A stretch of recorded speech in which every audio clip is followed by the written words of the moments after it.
Primero vamos a escuchar el trabajo que están realizando tanto el maestro David Esquivel Palomares como el ingeniero Ebenezer Sánchez de la Presidencia de la República.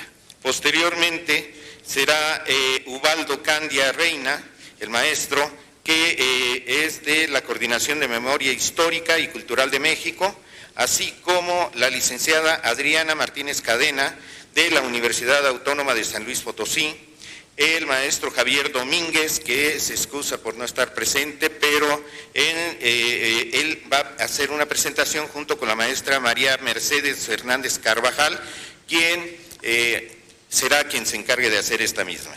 Y ellos son de la Escuela Nacional de Biblioteconomía y Archivonomía del Instituto Politécnico Nacional de México, así como la maestra Fabricia Daniela Malán Carrera, de la Universidad de la República y Radiodifusión Nacional de Uruguay, y que dice que se encuentra un poco nerviosa y que por favor no le hagan preguntas. No, no es cierto. Hay que hacerle preguntas también. Bien, y por último tendremos a la maestra Luisa Ordóñez, de Señal Memoria de Colombia, ¿sí? Y un servidor, César Augusto Ramírez. Bien, vamos a iniciar la mesa y les damos la palabra al maestro David y al ingeniero Ebenezer. Adelante, por favor. Bueno, primero que nada, muchas gracias por la invitación, doctora Perla, y pues a la siempre universidad que nos ha acogido en todo momento. Solamente voy a hacer una precisión. Ebenezer es maestro en Ciencias de la Computación o en Computación, y nosotros somos los que venimos representando a la Coordinación de Memoria Histórica y Cultural de México, que está adscrita a la Presidencia de la República. Voy a empezar un poco para poner en contexto los trabajos de esta coordinación, para las personas que sobre todo nos acompañan de otros países y para precisar también a los paisanos mexicanos que a lo mejor hayan escuchado el nombre de la coordinación. Bueno, pues me voy a permitir dar una pequeña introducción muy rápida con respecto a los trabajos que se están haciendo desde ahí. Esta coordinación nació el 19 de noviembre del año pasado, antes de que el presidente fuera un presidente, ya digamos, ya era presidente electo, desde luego, aún no era presidente constitucional, y el 19 de noviembre en el Archivo General de la Nación presentó la Coordinación de Memoria Histórica y Cultural de México como una de las líneas importantes de su gobierno. No solamente en los trabajos propios que tiene encomendado la coordinación, sino todo lo que tiene que ver con el tema de la memoria, la preservación y la difusión de la memoria que existe en este país. Al igual que existió la coordinación al Archivo General de la Nación, también se le dio una serie de facultades después de la aprobación de la Ley General de Archivos, y bueno, ha sido y es un tema prioritario para este gobierno la difusión y la preservación de la memoria de nuestro país. Ante ello, una de las encomiendas que tiene la coordinación es la creación de un repositorio digital que contenga la totalidad de los archivos, acervos y todo el patrimonio tanto histórico, cultural, biocultural, científico que tiene este país a disposición dentro de todas las instituciones. Si bien ha habido esfuerzos o hay esfuerzos que todavía existen en diferentes instituciones, el trabajo de la coordinación es aglutinarlos en un solo espacio, pero también darle visibilidad a aquellos recursos que existen dentro de estas instituciones que no han dado a luz, por un lado, y por otro, archivos que si bien han tenido cierta difusión dentro de las instituciones, no han tenido esa potencialidad que pudieran tener ahora con la creación del repositorio. Este repositorio es de difusión en una primera parte, pero también está considerado generar todo un plan de preservación digital que pueda estar dentro de las políticas públicas de este país. Estamos empujando para que así sea, y entonces poder instrumentar un plan de preservación de todo lo que nosotros podamos tener dentro del repositorio a nivel de difusión, podamos generar una preservación.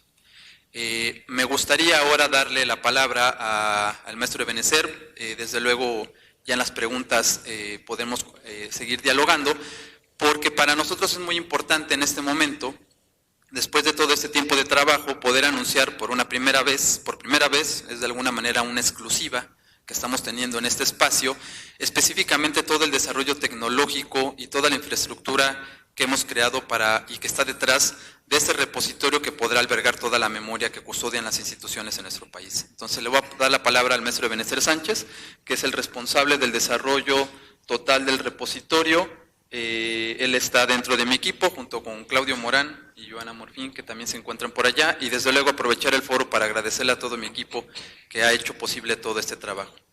Por favor, Eve. Gracias. Nuevamente muchas gracias por la invitación. En esta presentación, digamos, yo vengo a platicarles la perspectiva tecnológica del desarrollo del repositorio, que tiene un trasfondo muy relevante en cuanto a humanidades, en cuanto a historia y cultura.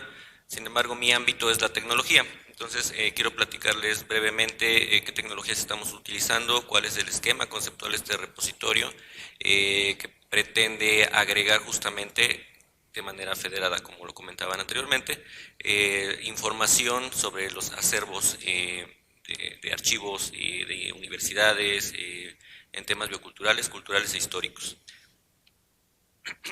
Algunas directrices que se tomaron para el desarrollo de esta primer parte del repositorio, digamos, componente central, que básicamente es el almacenamiento, recuperación, más cuestiones de performatividad, tiene que ver con los procesos de ingeniería de software y de reutilización, abonando también a que como gobierno tenemos restricciones presupuestales. En el caso de las coordinaciones ni siquiera tenemos presupuesto, entonces tenemos que optimizar bastante el recurso. Algunas de las premisas fue no reinventar la rueda. Hay muchos trabajos ya maduros en ciertos ámbitos que tienen que ver con gestión documental, gestión de patrimonio, descripción, catalogación, algunos también de exposición. Entonces, retomar esas ideas, ese conocimiento, esa tecnología para poderla justamente integrar y no comenzar a hacer un desarrollo completamente desde cero, donde los tiempos serían mayores y los costos también. También pretendemos sentar las bases a nivel tecnológico para que este repositorio sea sustentable a largo plazo. La tecnología cambia rapidísimo, se vuelve obsoleta rapidísimo también. Entonces, la selección de las tecnologías que nos permitan evolucionar la plataforma, poderla mantener, pero también adecuarnos a nuevos soportes, a nuevos estándares, a nuevos medios de comunicación, a nuevos volúmenes de información, es algo que a nosotros nos interesa bastante. Entonces, mediante la separación en la arquitectura del desarrollo de este repositorio de muchos componentes en APIs, a través de APIs, para poder interconectarse, sí, utilizar mecanismos de interoperabilidad a nivel de metadatos y también a nivel de transmisión de información, imagen o video, entre otros formatos. También cómo asegurar escalabilidad horizontal, es decir, si se cuenta con cierta infraestructura hoy, cómo se puede incorporar posteriormente infraestructura nueva sin necesidad de que sea muy costoso. Entonces estamos trabajando con tecnología en una segunda etapa sobre contenedores para que la distribución y el almacenamiento y el procesamiento pueda hacerse a través de nodos físicos o de una nube pública con algún colaborador o nube privada con el gobierno.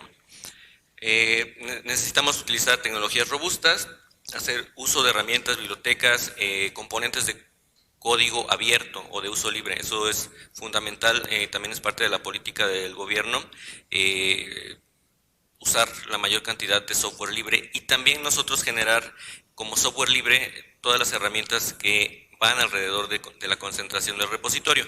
No solo se han desarrollado ese módulo de almacenamiento, sino también herramientas para la optimización de imágenes, la generación de miniaturas, el despacho de metadata, el procesamiento de información, etcétera, ¿no? Entonces, todas esas herramientas las queremos también abrir hacia la comunidad. Bueno, una parte importante también, pretendemos que toda la información que se concentre en el repositorio pueda estar disponible para el público en general a través de las APIs, ¿no? Es decir, sí concentrar información, pero también abrir esos datos para que alguien más pueda utilizarlos y hacer cosas bastante interesantes como las que se han presentado acá en este congreso. En cuanto al esquema conceptual, es un diagrama muy general a manera de capas, no necesariamente capas en el sentido de la arquitectura de software, sino más sobre la complejidad de lo más concreto a lo más abstracto hacia arriba. En la parte de hasta abajo está la infraestructura, la capa de infraestructura. Hoy estamos utilizando servidores virtuales, nodos virtuales, infraestructura física, todo siempre aterriza en infraestructura física, eventualmente nos moveremos a contenedores. En la segunda parte, que son los servicios básicos, son todas las herramientas que hemos generado y las APIs que hemos generado hasta ahora para poder dar soporte a la difusión, al acopio, la organización y la difusión de los metadatos y los documentos, imágenes, audios que las instituciones custodian. Entonces, esta capa de servicios básico consiste justamente en esas APIs, en esas herramientas para poder tener una capa más arriba, que es ya la capa de presentación. En la capa de presentación, que se indica aquí como portalización, estamos reutilizando tecnología desarrollada aquí en México por Centros CONACYT. Es una herramienta de portalización que permite, además de tener un CMS, poder desarrollar componentes para crecer y rápido poder proporcionar funciones hacia los usuarios, que es lo que nos interesa mucho. Y en la capa de hasta arriba están ya tal cual los componentes con los que los usuarios interactúan. Actualmente tenemos un set de componentes que consideramos el básico que cualquier repositorio debería tener, al menos con los que están de referencia europeana, mexicana, Mediateca,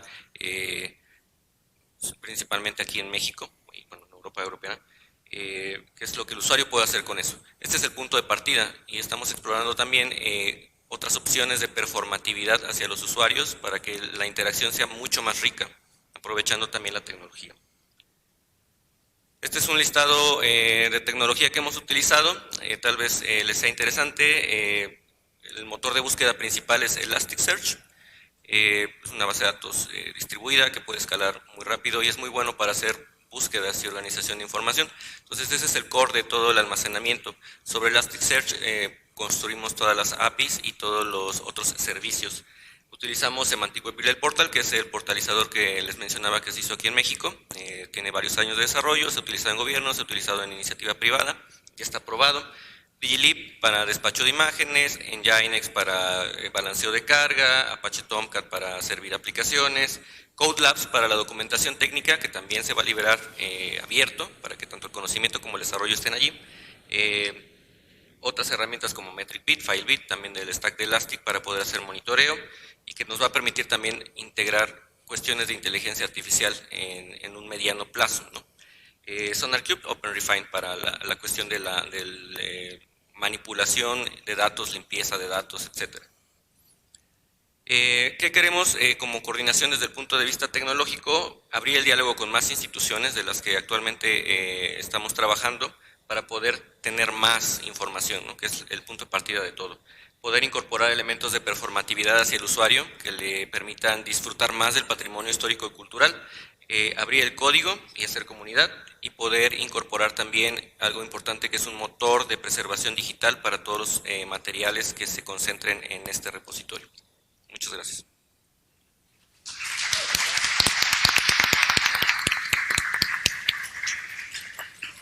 Bien, muchas gracias, maestro David Esquivel y maestro Ebenezer. Ahora le vamos a dar la palabra al maestro Ubaldo Candia, de la Universidad Autónoma de San Luis Potosí. Por favor, maestro, tiene usted la palabra. Muy bien. Buenas tardes ya a todos. Es un gusto para mí estar por acá compartiendo las experiencias que estamos llevando desde la ciudad de San Luis Potosí, específicamente en la Universidad Autónoma de San Luis Potosí. Agradezco muy cordialmente a la doctora Perla por la invitación y felicito por este congreso. Voy a exponerles un programa que estamos llevando a cabo en la entidad. Este programa se llama Play a la Historia. Les quiero comentar que actualmente trabajo en esta entidad. Algunos de ustedes a lo mejor han tenido oportunidad de conocerla. Este es el edificio central de la universidad en San Luis Potosí. Esta universidad que se encarga de formar profesionales, realizar investigación y difundir la cultura bajo los principios de libertad de cátedra y libre discusión de las ideas. Estoy trabajando en 2 medios de comunicación actualmente, que es la radio y televisión. En 2016 fusionan a estos 2 medios y se crea la dirección de radio y televisión que dirige la maestra Isabel Méndez Ortiz y obviamente ponen de manifiesto entre una de sus vertientes que tendríamos que preservar y conservar la memoria y el patrimonio. Gracias a esto pudimos hacer un diagnóstico sobre los archivos que se encontraban en ese momento, que es el archivo videográfico y el archivo sonoro. y nos dimos cuenta que debíamos de atender ciertas cosas, principalmente o fundamentalmente el archivo sonoro, debido a las circunstancias en las que se encontraba. Una foto yo creo que vale más que 1000 palabras. Este es como encontramos en 2017 este acervo sonoro, y entonces nos dimos cuenta de los tipos de soportes que se encontraban. Cintas de carrete abierto, discos de 78, discos de vinilo, videocassette, DATs, CDs, cartuchos, entre otros. Tuvimos que empezar a darle el tratamiento que requería, porque esto es un patrimonio, es una memoria y es un bien cultural. Y desde ahí, desde ese valor, tenemos que trabajar sobre estos soportes. Empezamos a trabajar de lleno con algunas entidades a nivel nacional e internacional, como lo es el Comité de Normalización Nacional de Documentación, la Fonoteca Nacional, el Servicio de Documentación Multimedia de la Universidad Complutense, la Red Iberoamericana de Preservación Digital de Archivos Sonoros y Audiovisuales, el Instituto de Investigación Bibliotecológica e Información, la Facultad de Ciencias de la Información y el Centro de Documentación Histórica, lo cual con muchos consejos, con intercambios de conocimientos, pudimos empezar a lograr las etapas que íbamos a trabajar hacia este archivo. Obviamente nos regimos por las políticas que existen para el manejo de estos documentos. Aquí tenemos, por ejemplo, a 3, una de la UNESCO, una de la IFLA y una de la IASA, para documentos físicos, para documentos digitales, y creamos las etapas en las que nos íbamos a enfocar. En documentos físicos, la identificación, la adquisición, la selección, el diagnóstico, la conservación, el inventario, catalogación, la digitalización y el acceso. Y en documentos digitales, la creación de documentos, la ingesta, almacenamiento, acceso y uso. Fueron 2 años muy arduos, todavía no terminamos, les quiero decir, de hecho les pongo algunas fotografías del trabajo que empezamos a realizar para intervenir precisamente este archivo. Nos apoyó mucho la Facultad de Ciencias de la Información, con personal de servicio y prácticas profesionales, aparte del personal que contábamos nosotros en la institución, era muy poco. Empezamos a traer algunos servicios y prácticas, a capacitar para poder llevar a cabo este trabajo de preservación. Nos donaron algunos espacios, algunos mobiliarios, y empezamos a constituir precisamente parte de lo que es el archivo sonoro hoy en día. Esta es la imagen precisamente de hoy en día, de cómo hemos transformado este archivo, y estamos muy contentos de ellos, porque aparte de eso pudimos crear esto que se llama Play a la Historia. Parte de la concientización que llevábamos en cursos, en talleres, en ponencias, pero también el trabajo que llevamos en este archivo sonoro nos dio pie a visualizar que existían muchas joyas que teníamos que darle acceso entre la sociedad. Play a la Historia es una serie radiofónica que empieza en San Luis Potosí. Acordemos, bueno, el recuerdo que tenemos tanto la radio como la televisión, y una idea original que empieza en la dirección de radio y televisión para poder compartir precisamente la experiencia que se lleva a cabo en los archivos. ¿Sí? Muchas veces nosotros damos play a un documento, no sabemos qué hay detrás para que haya llegado ese documento, desde que se catalogó, desde que se clasificó, desde que se digitalizó, pero también para exponer las joyas que nosotros teníamos. En los créditos ustedes pueden ver, pues obviamente desde el rector, la participación que hay, hasta desde la persona que hizo el diseño, la planeación, la digitalización, la producción, entre otras personas. La estructura es de 30 minutos. Tenemos 4 áreas importantes. La primera se llama Desde el Carrete.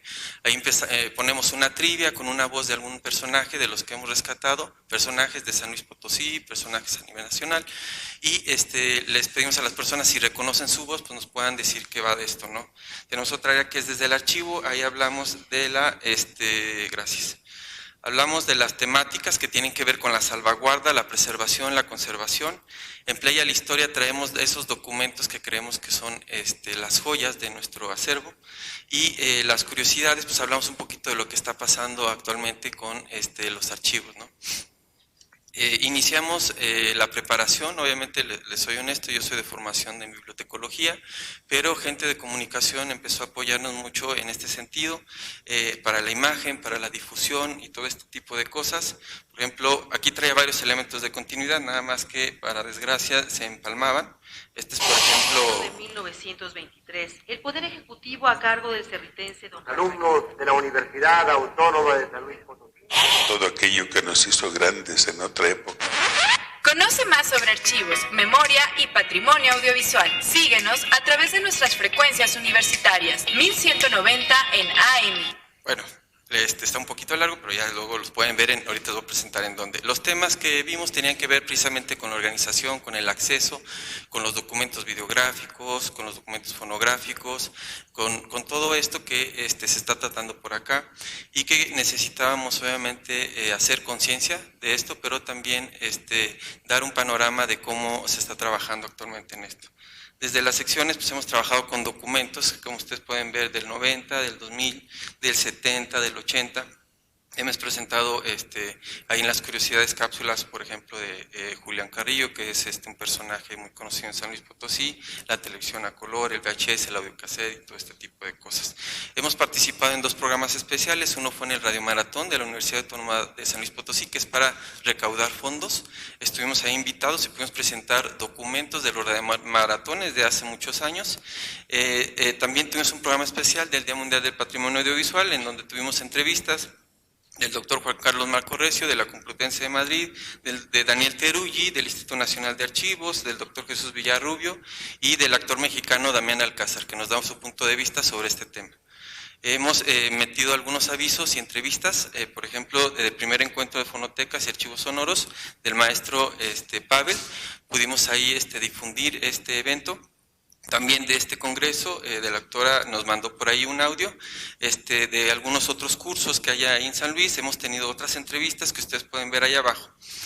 El programa sale todos los lunes a las 5:30, es de media hora en estas frecuencias, pero también tenemos una página web que es radioytelevisión.uaslp.mx, donde sale a nivel nacional y a nivel internacional. Este es nuestro Facebook, por si alguno de ustedes nos quiere seguir. Y tenemos en Mixcloud todos los programas que ya se han llevado a cabo. En estos pues obviamente apenas llevamos 10 programas y ustedes pueden escuchar completo todas las intervenciones y todos los temas que tienen que ver con la salvaguarda, con la conservación y con la preservación. De manera muy general, eso sí les quiero decir. En archive.org empezamos nosotros a subir los documentos que estamos rescatando. Esta plataforma que es de acceso libre y que ustedes los pueden descargar, es de uso gratuito. Nosotros consideramos que es muy importante que los documentos sean accesibles y por eso mismo estamos trabajando en ellos. Y aquí quiero hacer una pausa muy rápida antes de que se me acabe el tiempo. Ustedes pueden ver, aquí tenemos apenas 10 documentos, acá otros 10, y la verdad la gente que estamos en los archivos sabemos que son muy poquitos, pero yo les digo a todos que van empezando que no se desanimen. Cuando llevamos apenas 10 fichas catalogadas de algo, cuando llevamos apenas 10 documentos digitalizados, pensamos en todo lo que nos falta por transitar, pero yo creo que sí podemos lograr hacer mucho más si seguimos con la encomienda que tenemos para preservar y conservar nuestra memoria.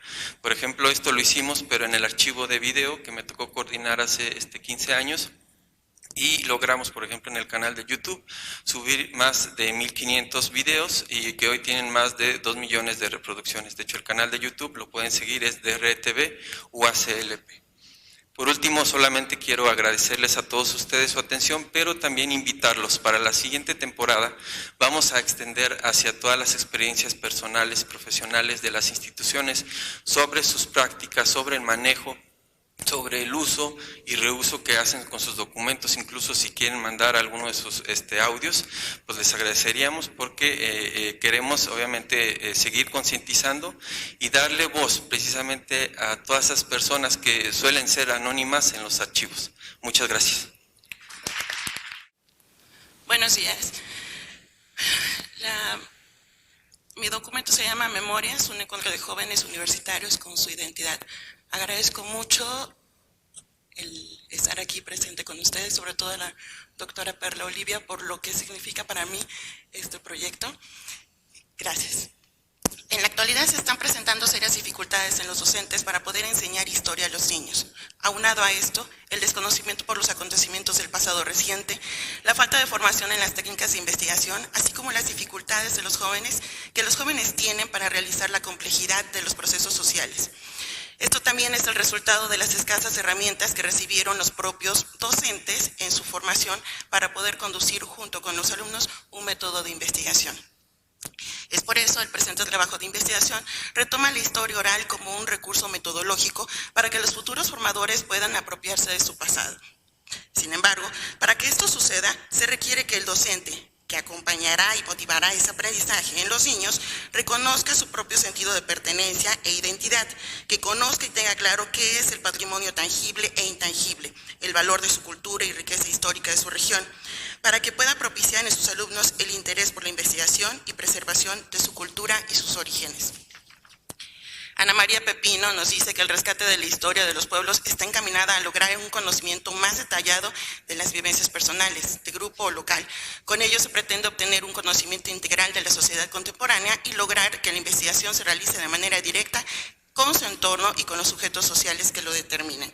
El proyecto que se solicitó tiene 1 año de haberse implementado. Su principal objetivo es el rescate de la historia oral de las regiones del estado de Veracruz a través de los alumnos de licenciatura en educación básica, quienes en este momento se encuentran en formación, para que estos estén en condiciones de transmitir estos conocimientos en las aulas de las regiones del estado. Además, se propiciar en los jóvenes el sentido de pertenencia e identidad.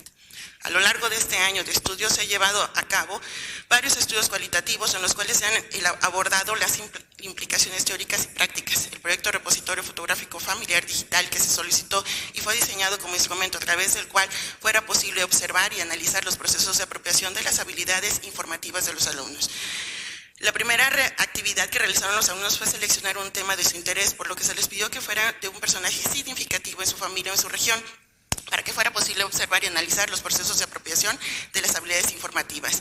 Lo anterior con la finalidad de que el resultado de los proyectos fueran significativos no solo al interior del aula, sino en el contexto social y cultural. A partir del tema seleccionado, los alumnos elaboraron un esquema para expresar lo que querían investigar y elaboraron sus preguntas de investigación.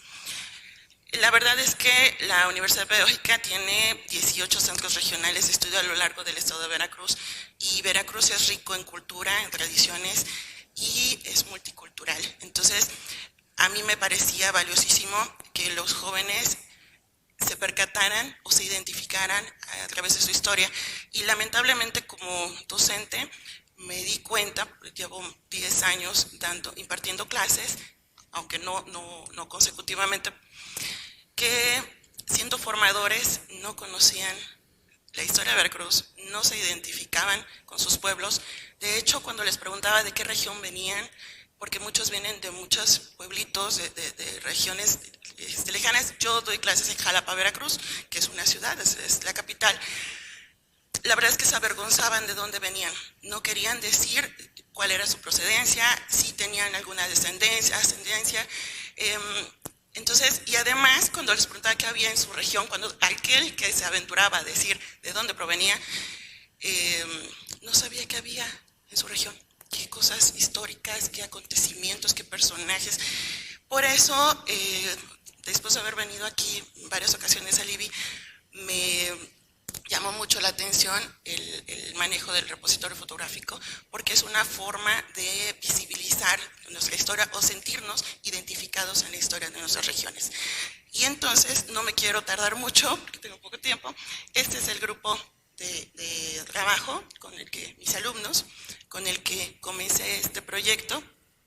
Y la verdad es que la universidad sus clases las da los sábados en la Benemérita Escuela Normal Veracruzana, y a una cuadra de ella está el Museo de Antropología e Historia, y resulta que estos jóvenes tenían 1 año de estar dando clases, recibiendo clases, y no conocían el Museo de Antropología e Historia. Entonces los tuve que llevar a conocer el museo, y a un costado del museo hay unas fotografías fabulosas de cómo encontraron las figuras arquitectónicas, y tampoco las conocían, no se habían permitido recorrer esa fabulosa avenida que a mí me encanta recorrerla.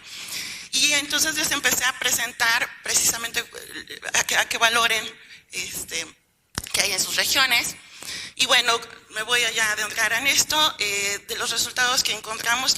La verdad es que una alumna, su tatarabuela, se llamaba Lucía Silly de Munén, y era italiana. Entonces, precisamente como llega una embarcación de italianos, el gobierno del estado de Veracruz le cede un territorio en la comunidad de Centla, Veracruz, se establecen, y ella es la tatarabuela de la alumna.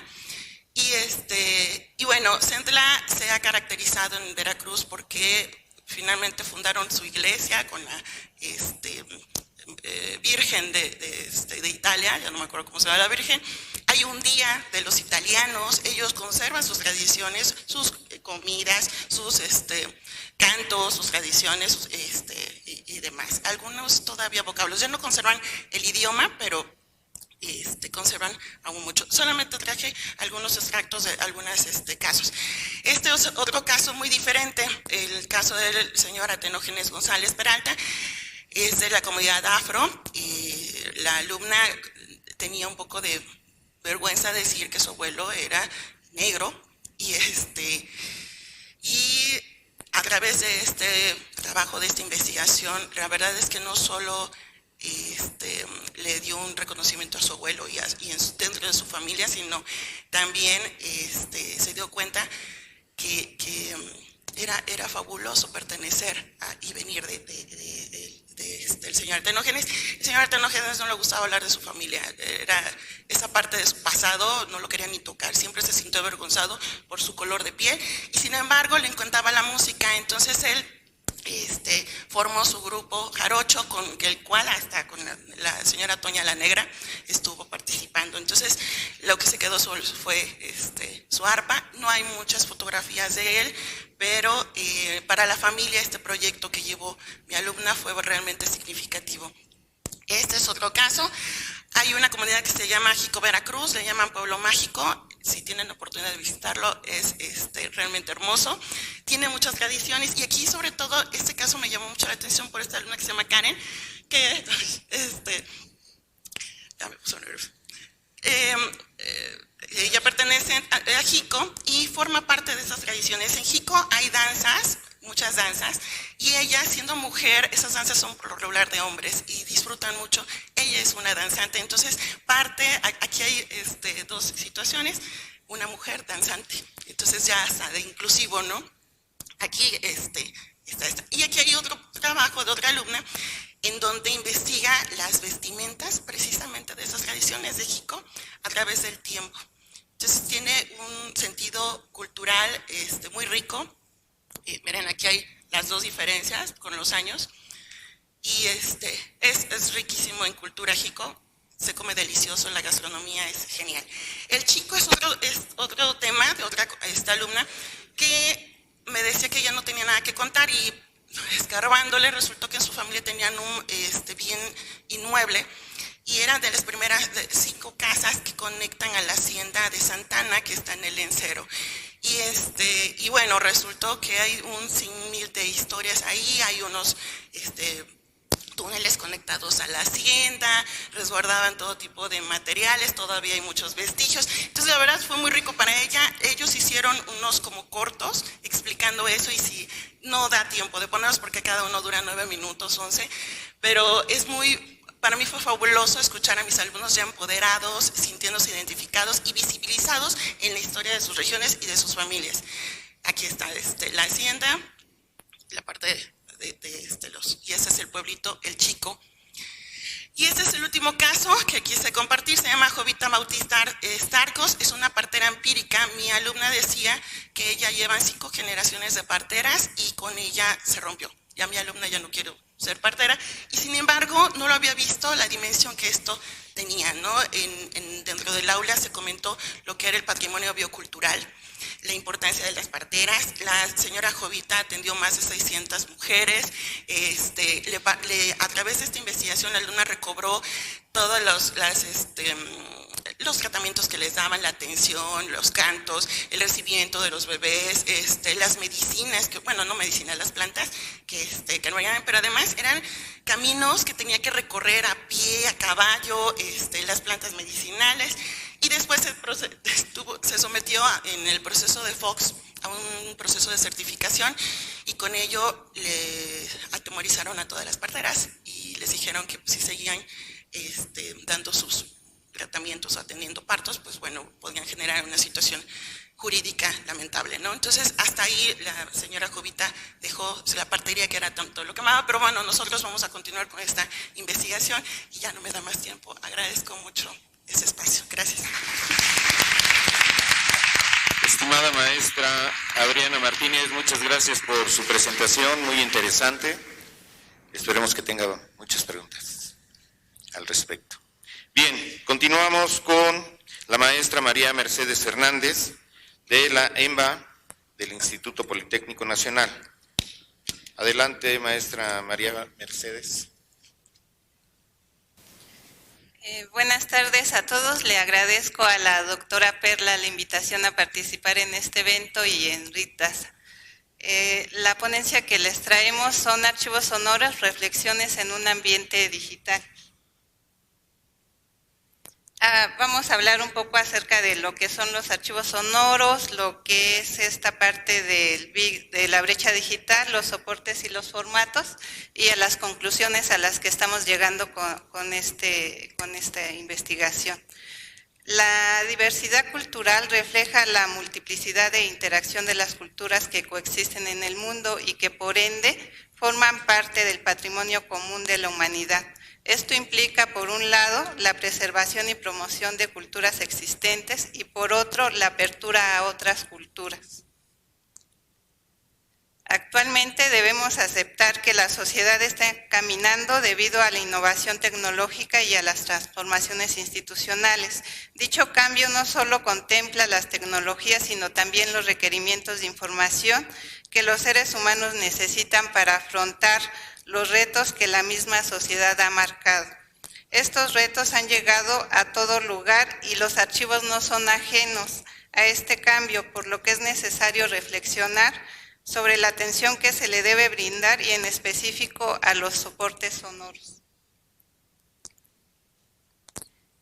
Estos cambios y nuevos retos que se están experimentando han provocado efectos que parecen ahora más fuertes que nunca. El más destacado es el desarrollo y la difusión de las nuevas tecnologías de la información y la comunicación, y en el último lustro, la industria 4.0, lo que ha provocado permutas en las prácticas de comunicación de los individuos, grupos e instituciones. En un breve repaso por la historia se podrán denotar que los archivos han fungido como instrumentos para recordar sucesos que han dado pauta a la formación de la cultura, la creación de identidades individuales y de grupos, la organización y el funcionamiento de los estados, entre otros. La grabación de sonido ha sido parte de nuestra cultura desde finales de 1800. En el momento de su desarrollo inicial, escuchar la máquina de grabación fue una experiencia impactante. Cuenta la historia que Tomás Alva Edison comentó alguna vez lo sorprendido que estaba cuando el prototipo de fonógrafo realmente funcionó. Hoy en día, un profesor, a través de una presentación de holograma, puede ofrecer una clase a un número considerable de alumnos en distintos estados de la República e interactuar tanto a profesores como alumnos, lo que provoca el surgimiento de un nuevo formato que considerar para almacenar esta información. Actualmente los archivos sonoros son claves en muchas investigaciones de ciencias sociales. La información que poseen es vital para el trabajo de historiadores, sociólogos y científicos políticos, entre muchos otros. Pero de manera más amplia son lugares donde el público en general puede acceder al pasado, ya sea para descubrir alguna historia de su comunidad o de la sociedad o de la vida para un personaje histórico. Los archivos sonoros son también parte de nuestra memoria colectiva. Por lo anterior, el presente trabajo pretende hacer una reflexión debido a que algunos sectores tienen problemas y desconocimiento sobre el manejo de información sonora, que se describe recientemente la visualización en dos vertientes. En el primero se obedece al flujo de información que se encuentra en los archivos sonoros y que ha provocado que exista un problema en el tratamiento y organización de la misma, lo que puede conocer este rubro como brecha digital. Y en el segundo problema a considerar son los desastres, los cuales de manera física tienen un impacto en la cultura de toda sociedad. No obstante, en el crecimiento de las tecnologías, los cambios no han sido tan rápidos en todos los archivos sonoros en México, debido a que no todos cuentan con presupuestos idóneos o con personal que tenga la experiencia en la aplicación del resguardo, preservación y tratamiento de archivos sonoros, lo que en algunos casos los resultados son frustrantes, creando una brecha en la cual la información que estos pueden brindar no se refleja en servicios de información en perjuicio de la comunidad que atienden. Hoy en día la brecha digital cubre diversos factores que la han hecho crecer, resaltando aquellos que describen la situación en la población, como son los aspectos económicos, de educación, género o situación geográfica, el acceso a estos otros. La brecha digital también se hace evidente en aquellas instituciones que no cuentan con tecnología apta para dar cumplimiento a sus funciones, como es el emplear computadoras de bajo rendimiento, conexiones de baja velocidad, conexiones restringidas o acceso ilimitado a contenidos de información, entre otros.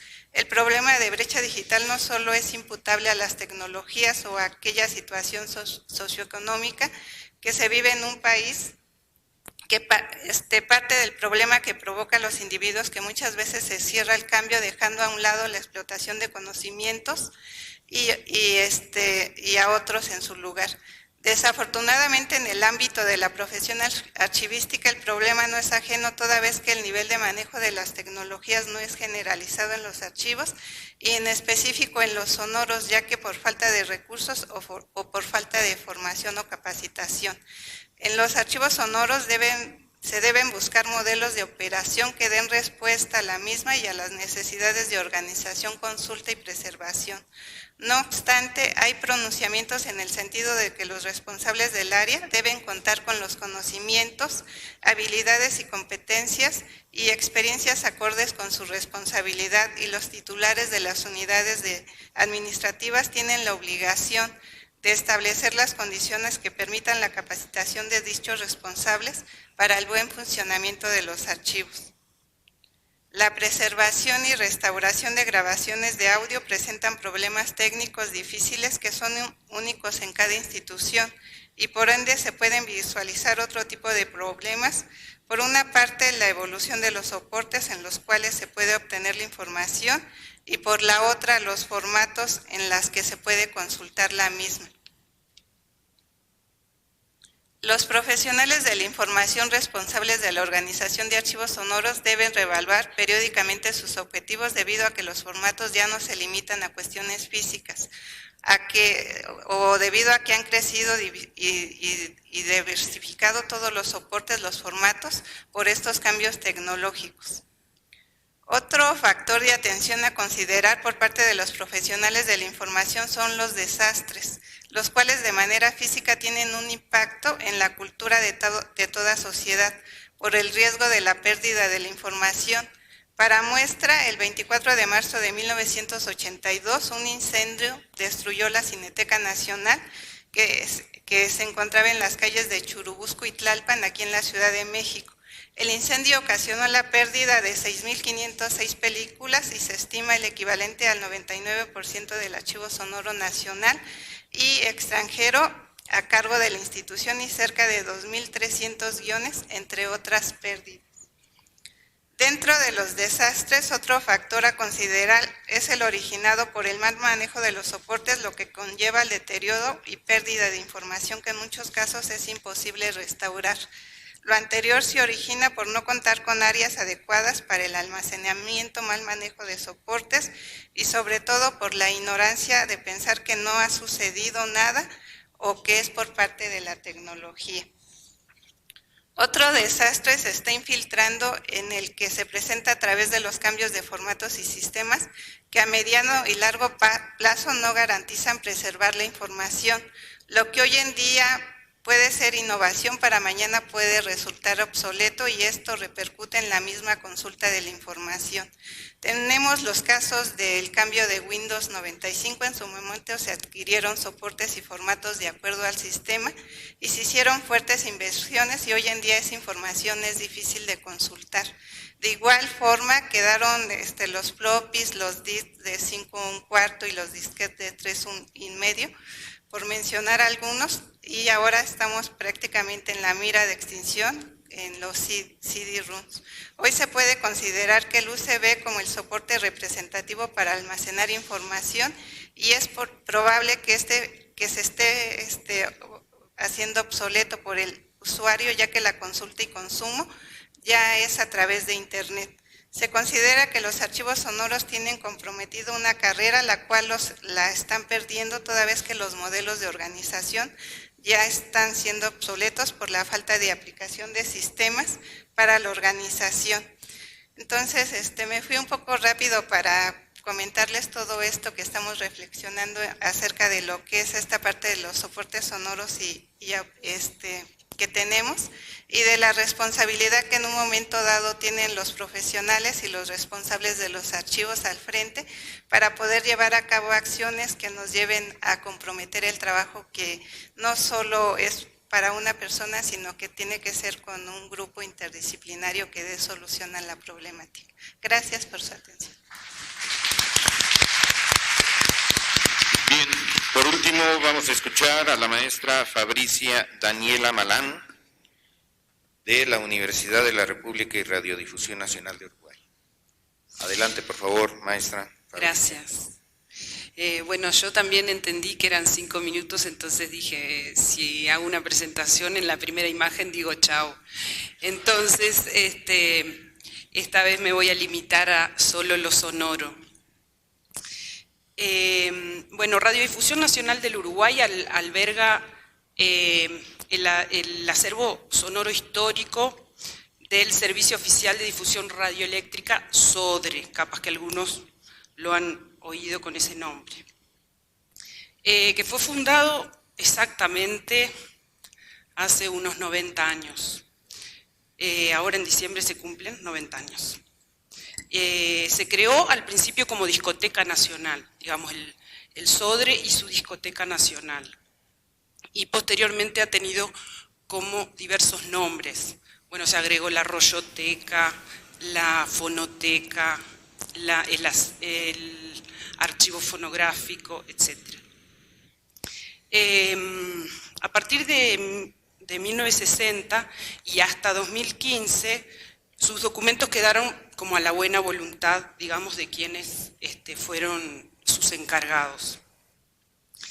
Y entonces, en el 2015, se comienza a diseñar un proyecto, digamos, con la finalidad de rescate, organización, preservación, etcétera, de sus documentos, y esto especialmente con el asesoramiento absolutamente honorario y a distancia de la doctora Perla, y la gran colaboración de Mariela Salazar, que estuvo en 2 oportunidades por allá, ayudándonos sobre todo en la capacitación.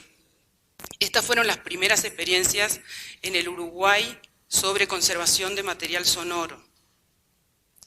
Y bueno, esto significó para nosotros un viaje de ida, ¿no? A partir de ese momento fuimos tratando de conectarnos con otras instituciones y otros grupos, otros acervos que tuvieran algunas características similares a las nuestras dentro de Uruguay, pero también conectándonos con otros acervos particularmente sonoros en otros países. Especialmente en estos talleres, cursos, y hasta este momento, tuvimos el apoyo del área de musicología de la Universidad de la República y, bueno, como les decía, para estos talleres, capacitación sobre todo y prácticas, ¿sí? Y lo más importante que les comentaba y lo más significativo para nosotros fue esa conexión y esa vinculación con otras instituciones que no solamente fueron uruguayas, sino también de otros países. Y bueno, me gustaría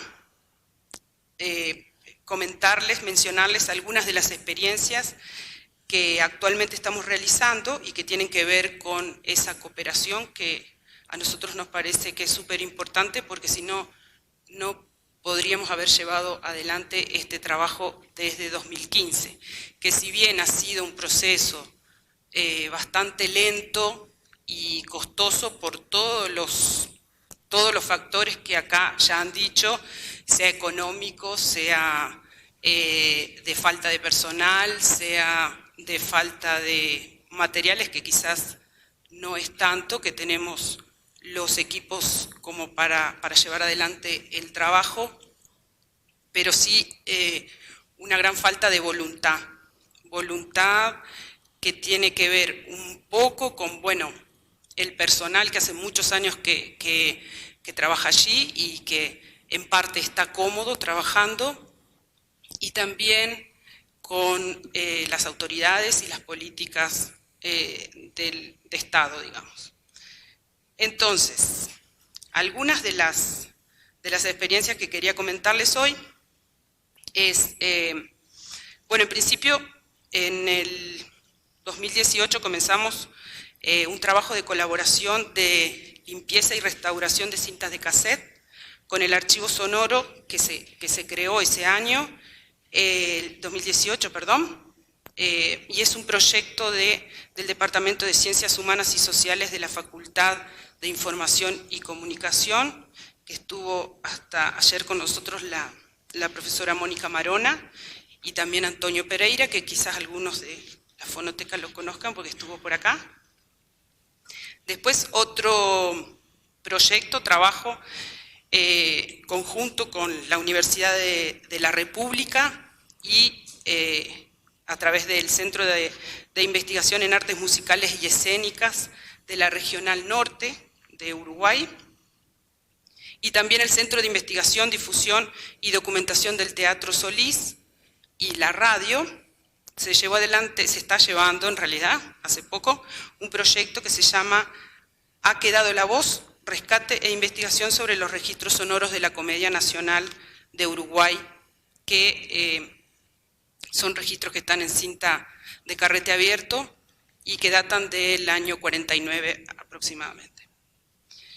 Después, otro de las experiencias fue con el Centro de Documentación Musical Lauro Yestarán, que la radio conservaba algunas de las grabaciones de este investigador en música, que fueron, además de las grabaciones de campo, de registros sonoros del folclore de Uruguay, también él confeccionó algunos programas, particularmente para ser transmitidos en la radio, y entonces, conjuntamente con este centro, se realizaron algunos pastillas o micros, le llaman algunos, bien,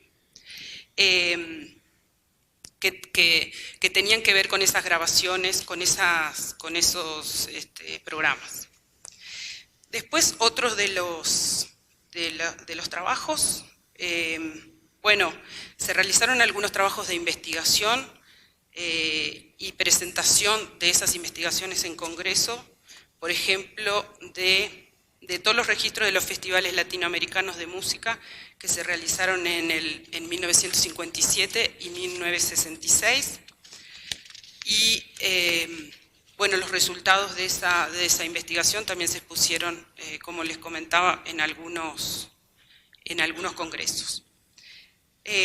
Otro de los trabajos, bueno, es el que comenzamos a realizar con el programa Ibermemoria y la Fonoteca Nacional, que particularmente consiste en la limpieza bueno, una ayuda, digamos, desde Ibermemoria y de la Fonoteca, con unos cepillos especiales de fibra de carbono que nosotros no los podemos conseguir en Uruguay, y esto implica la limpieza y posterior digitalización de discos de aluminio, que son los primeros registros que tiene la radio